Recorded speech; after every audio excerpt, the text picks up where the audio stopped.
MP board कक्षा 8वीं वाले सभी छात्रों के लिए माध्यमिक शिक्षा मंडल बोर्ड की ओर से जो त्रैमासिक परीक्षा में जो पेपर आएगा वो जारी किया गया है कि किस प्रकार का पेपर आएगा। यहाँ पर आप सभी छात्र देख सकते हैं, माध्यमिक शिक्षा मंडल भोपाल मध्य प्रदेश के द्वारा जारी किया गया है। त्रैमासिक का परीक्षा का जो पेपर है वो इस प्रकार का आएगा, सभी छात्र देख लीजिएगा। पूरा का पूरा पेपर है। सभी विद्यार्थियों को जितने भी क्वेश्चन मैं बता रहा हूँ इस पेपर के माध्यम से, जो कि माध्यमिक शिक्षा मंडल बोर्ड ने जारी किया है, अच्छे से सभी छात्रों को देख लेना है। ये सेम पेपर आने वाला है आपकी परीक्षा में, त्रैमासिक परीक्षा में। ठीक है, जितने भी विद्यार्थी हमारे साथ जुड़े हैं सभी को वीडियो को लाइक करके चैनल को सब्सक्राइब कर ही लेना है, क्योंकि हमने पिछले वर्ष जो पेपर बताए थे 100% एक भी क्वेश्चन बाहर नहीं गए थे। इस वर्ष भी क्वेश्चन बाहर नहीं जाएंगे, इसलिए चैनल को सब्सक्राइब कर लेना है और इन प्रश्नों को याद कर लेना है। देखिएगा, सबसे पहले आपसे पूछा जाएगा सही विकल्प चुनकर लिखिए में पहला क्वेश्चन है, महेश्वरी नगरी किस नदी के तट पर स्थित है। जो महेश्वरी नगरी है वो कौन सी नदी के तट पर स्थित है? तो यहाँ ऑप्शन आपको दिया गया है, बेतवा नदी, चंबल नदी, माही या फिर नर्मदा नदी। तो महेश्वर आपको बताना है ये नर्मदा नदी के तट पर स्थित है। तो यहाँ पर हमारा सही उत्तर क्या हो जाएगा? Narmada will be correct answer. Next question आपसे पूछा जाएगा, जितने छात्र इस वीडियो को देख रहे हैं तो जल्दी से चैनल को सब्सक्राइब कर ही लेना है। सभी विषय के पेपर बताए जा रहे हैं। पायो जी मैंने राम रतन धन पायो, पंक्ति किस कवि की है? पायो जी मैंने राम रतन धन पायो, पायो जी मैंने राम रतन धन पायो। जो पंक्ति दी गई है ये किस कवि की है? कवि या फिर कवयित्री की है। तो यहाँ पर आपको बताना है मीराबाई ने ये पंक्ति लिखी थी कि पायो जी मैंने राम रतन धन पायो। नेक्स्ट क्वेश्चन है, इतिहास से संबंधित शब्द के लिए प्रयुक्त होगा, यानी कि इतिहास से संबंधित शब्द के लिए कौन सा शब्द प्रयुक्त होगा? तो यहाँ पर ऐतिहासिक, ऐतिहासिक या फिर ऐतिहासिक। तो यहाँ पर आप सभी देख सकते हैं इतिहास शब्द के लिए जो प्रयोग होता है ऐतिहासिक शब्द का प्रयोग किया जाता है। तो यहाँ पर सभी छात्र ऐतिहासिक सही आंसर के रूप में बताएंगे। नेक्स्ट क्वेश्चन आपकी स्क्रीन के सामने है, मध्य प्रदेश का गठन कब हुआ था? तो आप सभी जानते हैं मध्य प्रदेश राज्य का गठन होता है 1 नवंबर 1956 को मध्य प्रदेश राज्य का गठन हुआ था। यहाँ पर 1 नवंबर 1956 ध्यान रखना है। नेक्स्ट क्वेश्चन है, गांधी जी के बचपन का नाम क्या था? जो हमारे महात्मा गांधी थे उनका बचपन का जो नाम था मोहनदास, पिता का नाम करमचंद गांधी। मोहनदास पिता करमचंद गांधी यानी कि महात्मा गांधी का नाम था। अगला क्वेश्चन आपसे पूछा जाएगा, यहाँ पर देख सकते हैं आपकी स्क्रीन के सामने है, रिक्त स्थान की पूर्ति कीजिए वाले क्वेश्चन हैं। पहला है, संगीत सम्राट कहे जाते हैं तानसेन या फिर कुमार गंधर्व। तो यहाँ पर पहले का उत्तर क्या हो जाएगा? तानसेन। क्या होगा? तानसेन सही होगा। यह न समझो कि मैं लहू की धार सोई है। तो यहाँ पर आपको बताना है ना, यह समझो कि धमनी में लहू की धार सोई है। तो यहाँ पर लिखना है धमनी। क्या लिखेंगे? धमनी। आप सभी छात्रों को सही बताना है। अगला है, नव स्वर दे, नव पर नव स्वर दे। तो यहाँ पर आपको पर लिखना है, नव पर नव स्वर दे। राजदंड में कौन सा समास है? तो राजदंड। राजदंड का जब विग्रह करोगे राजा के द्वारा दिया गया दंड राजदंड कहलाता है, राजा का दंड। यानी कि यहाँ पर हमारा तत्पुरुष समास होगा, तो तत्पुरुष ध्यान रखना है। धनुरासन में शरीर की आकृति, यानी कि धनुरासन में जो शरीर की आकृति होती है वो किस आकार की होती है? वो हो जाएगी धनुष के आकार की।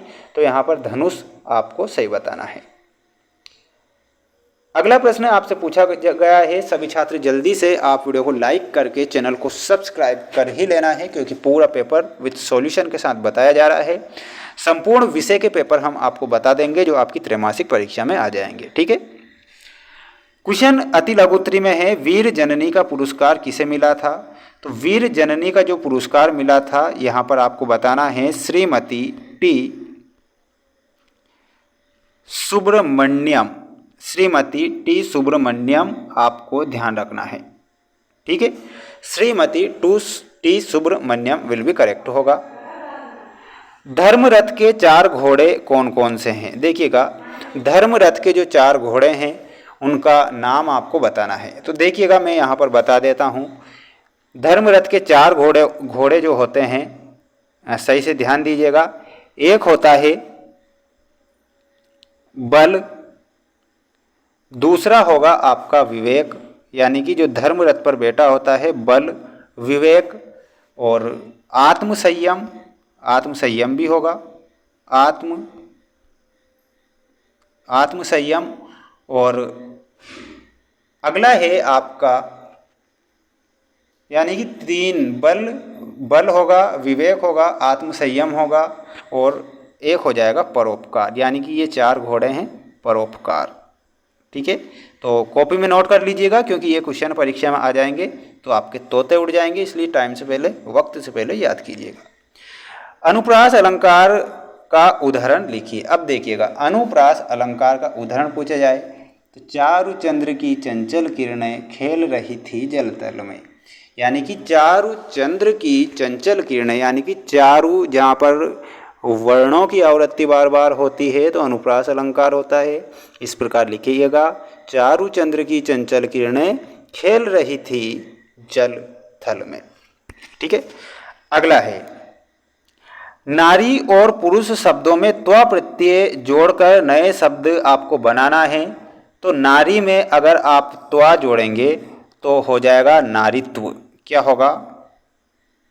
त्व प्रत्यय जोड़ेंगे तो नारीत्व होगा, और पुरुष में आप जोड़ेंगे तो क्या हो जाएगा? पुरुषत्व हो जाएगा। यहाँ पर लिखना है पुरुषत्व।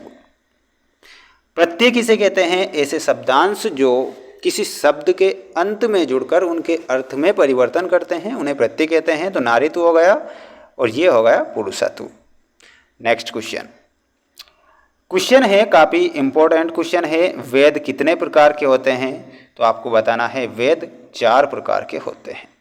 ऋग्वेद, यजुर्वेद, सामवेद, सबसे बाद का वेद होता है अथर्ववेद, जिसमें जादू टोना इनका जिक्र होता है। सामवेद संगीत का जनक कहलाता है। तो ये सारी की सारी चीज़ें होती है वेदों में। अपने पैरों पर खड़े होना मुहावरे का अर्थ लिखकर वाक्य में प्रयोग आपको करना है।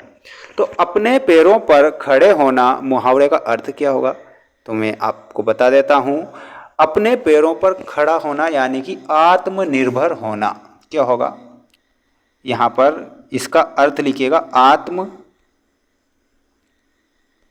आत्मनिर्भर होना। वाक्य में प्रयोग कैसे करोगे?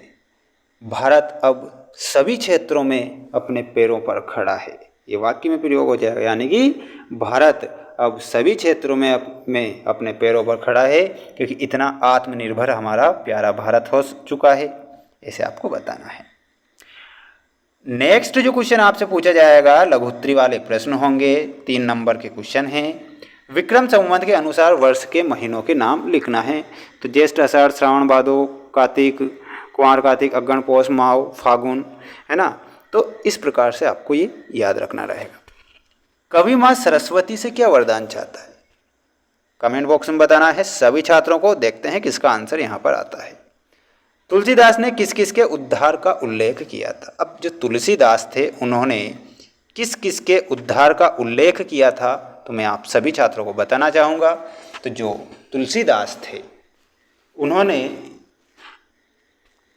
जो उद्धार का उल्लेख किया था, तो यहाँ पर आपको बताना है खग, मृग, पाषाण, विटप और देवों के उद्धार का उल्लेख किया था। देखिएगा, मैं बता देता हूँ।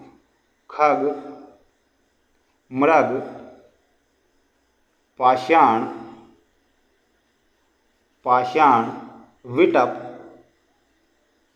जड़ तथा देवों का उद्धार किया था। यानी कि देवों के उद्धार का उल्लेख किया गया था।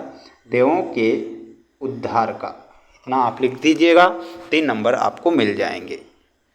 अगला प्रश्न पूछा जाएगा आपसे, निम्नलिखित वाक्यांश के लिए एक शब्द आपको लिखना है। अब देखिएगा, वाक्यांश के लिए एक शब्द भी पूछ लिए गए। जो बात मुख से कही गई हो, जो बात अगर मुख से कही गई हो तो उसे मौखिक कहेंगे। मौखिक क्या कहेंगे? मुख से कही गई हो मौखिक कहलाएगी। पहले का आंसर लिखना है। जो बिना वेतन के लिए काम करता है, यानी कि बिना वेतन के काम करने वाला व्यक्ति होगा अवेतनिक। क्या हो जाएगा? अवेतनिक। अवेतनिक बताना है दूसरे का आंसर। अगला है ईश्वर पर विश्वास ना करने वाला, यानी कि जो ईश्वर पर विश्वास नहीं करता है वो पागल व्यक्ति क्या कहलाएगा? वो पागल व्यक्ति कहलाएगा नास्तिक। जो ईश्वर पर, भगवान पर विश्वास नहीं करता तो उस पागल इंसान को नास्तिक कहेंगे। पक्षियों से प्रेम करने वाला, अब देखिएगा, पक्षियों से प्रेम करने वाला, उसके लिए एक शब्द बताना है। तो माय डियर बताएंगे पक्षी प्रेमी। पक्षियों से प्रेम करने वाला पक्षी प्रेमी कहलाएगा। इतना याद रखिएगा। पूरा पेपर का आंसर सॉल्यूशन के साथ बता रहा हूँ। जितने भी छात्र इस वीडियो को देख रहे हैं चैनल को जल्दी से सब्सक्राइब करेंगे, क्योंकि पूरा पेपर विथ सॉल्यूशन के साथ बताया जा रहा है। क्योंकि हम जो पेपर बताएंगे त्रैमासिक परीक्षा के लिए, उनसे एक भी प्रश्न बाहर नहीं जाएगा। ये 101% गारंटी के साथ में पूरा पेपर आपको बताए जाएंगे। इसलिए जितने भी पेपर हम बता रहे हैं सभी विषय के, उन्हें रट लीजिए। अगला क्वेश्चन है हमारा, नीचे लिखे अपठित गद्यांश को पढ़कर आपको उत्तर देना है। अब देखिएगा, इस संसार में सबसे अमूल्य वस्तु क्या है? समय है। ध्यान रखिएगा, इस पूरे संसार में जो सबसे अमूल्य वस्तु है वो है समय है। इस संसार में सभी वस्तुओं को घटाया बढ़ाया जा सकता है, पर समय को हम ना तो घटा सकते हैं और ना ही बढ़ा सकते हैं। समय किसी के अधीन नहीं रहता और ना किसी की प्रतीक्षा करता है। विद्यार्थी जीवन में समय का अपना महत्व है, यानी कि आपके इस विद्यार्थी जीवन में सभी को अपने समय का महत्व ध्यान रखना है। समय का सदुपयोग करने वाला व्यक्ति सदैव सफल होकर एक श्रेष्ठ नागरिक बनता है। अगर समय का सदुपयोग किया जाएगा तो हर नागरिक एक सफल और श्रेष्ठ व्यक्ति बन जाएगा। समय का सदुपयोग केवल उद्यमी और कर्मठ व्यक्ति कर सकता है। आलस्य समय का सबसे बड़ा शत्रु है। आलस्य नाम शरीरस्य महान रिपु अस्ति। विद्यार्थी को इस शत्रु से सावधान रहना चाहिए। तो यहाँ पर आपसे पूछा गया है उपर्युक्त गद्यांश का उपयुक्त शीर्षक क्या है? तो उपयुक्त जो शीर्षक है समय के बारे में कहा गया है, तो आपको तुरंत लिखना है समय का सदुपयोग। क्या लिखेंगे? समय का सदुपयोग। ये तो उचित शीर्षक हो जाएगा, सदुपयोग।